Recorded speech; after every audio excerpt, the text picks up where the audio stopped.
Dobry den. Merhaba. Akwaba. I'm Ima. And I'm Jay. Welcome to Ima J Empire.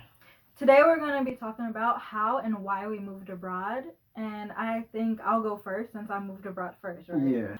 I moved to Ankara, Turkey in August of 2014 and I stayed there until July of 2016. I left a few weeks after the coup and I was there for university. Oftentimes I get asked, why did you go to Turkey? What gave you the idea of going to Turkey?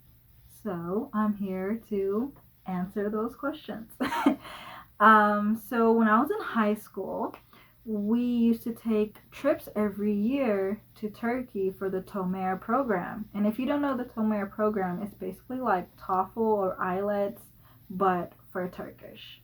So we would go every year for about a month and a half. It was during the summer. And my last year there, I was just like, I'm moving here for university. I was so hyped. I was ready. I got home. I told my parents, I'm going to Turkey for university. My dad was like, no, you're not. And I'm just like, okay.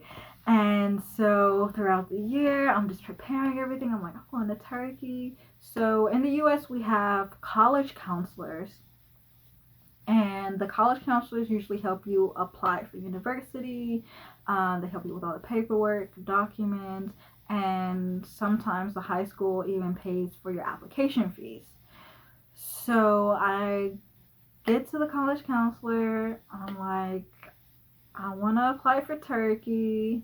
And the college counselor helped me find 2 universities in Turkey that offered my major in English. One was in Ankara and the other one was in Izmir. And so I remember summer after I graduated high school, I was in Fort Huachuca, Arizona, in the middle of the desert, visiting my aunt, and I got my acceptance letter to Izmir. I called my dad like, hey, I got in. I'm so excited. Like, I'm really about to go to Turkey. It's real. My dad's still like, no, you're not. You're going to Texas. Like, I'm not going to no Texas. Anyways, so, yeah, I'm after that. I'm constantly communicating with the people at the international office. I decided to go to Ankara since I was studying international relations and political science. And Ankara is the capital of Turkey. I'm like, oh, the parliament's there, a lot of political stuff. It's going to be like a great place. I was wrong. I should have went to Izmir, like no shade, but it's the truth. Anyways, so I started to find out information about my visa process. So I called the embassy. It was really crazy because the lady was like, you don't sound American. And I'm like, what do you mean I don't sound American? She was like, are you sure? We're going to need your documents from your country. I'm like, I'm American. Like, I don't know what you're talking about. So anyways, so I got all my documents. So for the visa, for the student visa, I needed like, the acceptance letter, insurance, passport, 2 passport photos. I needed a bank statement showing I had enough money to live in Turkey for a semester. And the minimum, I believe, was like $4,000 you needed to have in your bank account. So I submitted all that. I believe I got my visa back within 2 weeks. It was great that I was able to do it by mail because the closest embassy or Turkish consulate was in Chicago, Illinois. And I live in Kansas City, Missouri, and that's like a good 8-hour drive, which is not that far, but I was a teenager with no car, so it wasn't gonna work for me. But yeah, that was a pretty smooth process from what I can remember. So even after this, I got my visa. My dad's still like, no, you're not going. You're going to Texas and everything like this. So one thing I would really recommend is to have money before you decide to move abroad. So At the time this is going on, I was like, what, 17, about to turn 18. And I didn't work when I was a teenager because my father didn't allow me to. Like a lot of teenagers in the US start working at 15 or 16. And my dad was just like, no, you have everything you need in the house. Like, why do you need to go work? So I didn't have any money saved up. So if I was going to Turkey, it depended solely on my dad supporting me. So that's why I really needed him to agree. So I remember my dad finally said yes.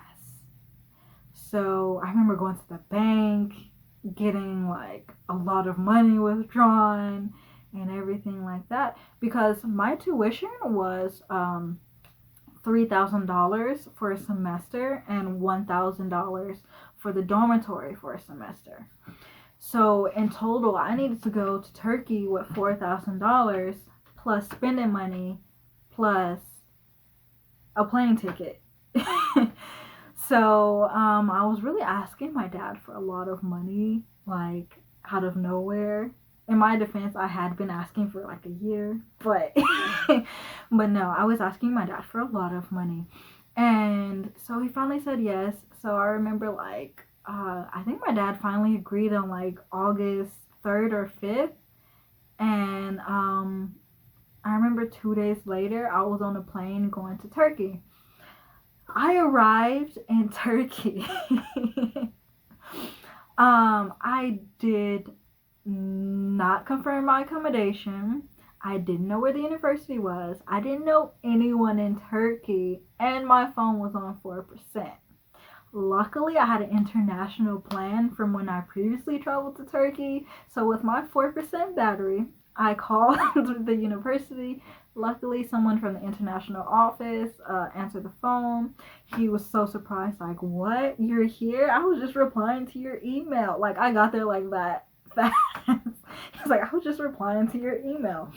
And he was like, well, just get in a taxi. Tell them you want to come to Turgut Özal University. And I was like, okay. So I get in the taxi. I had a whole bunch of big bags. I was surprised at how much I packed and how fast I packed it. Like, I definitely went to Turkey with way too much stuff. Like, everything I owned was in my bags, and it was not necessary at all. To the university, and I see the guy, international office guy, come towards me, and I'm just like, I thought he was there to help me with my bags. I was like, where do I go?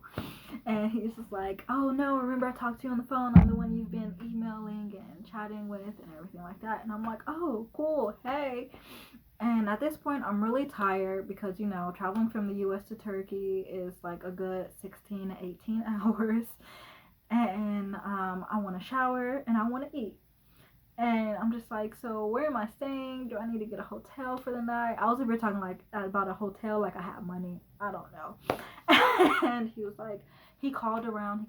He was like, yeah, I got a space for you at the dormitory. So at the time, my university did not have any dormitory of their own. So I had to live in like a government dormitory. that's that's a story for another video. But I had to live in a government dormitory. And I get there and I get to my room and I have to share a room with 4 other people. 4 people, and I have to share a bathroom with 14 other people. So me coming from the US, living in a pretty good sized house with just me and my parents, because I'm the youngest of my siblings.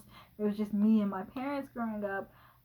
I usually didn't have to share anything. So this was a very traumatic experience for me, sharing a bathroom with 14 other people and sharing a room with 4 people was like, it was too much for me. So I stayed there for like a semester and I was out. I couldn't do it. And yeah, so I get there the next day. I go to the university, I pay my school fees and everything like that. And yeah, after that, I learned how to get around and everything like that. That's something I will talk about in later videos, about how I actually survived in Turkey and what it's like living there, how I got around, everyday life. If you have any questions about the application process, visiting Turkey, or just general knowledge about Turkey, please leave them in the comments below and I will get to them in my next video. Well, teşekkürler and güle güle.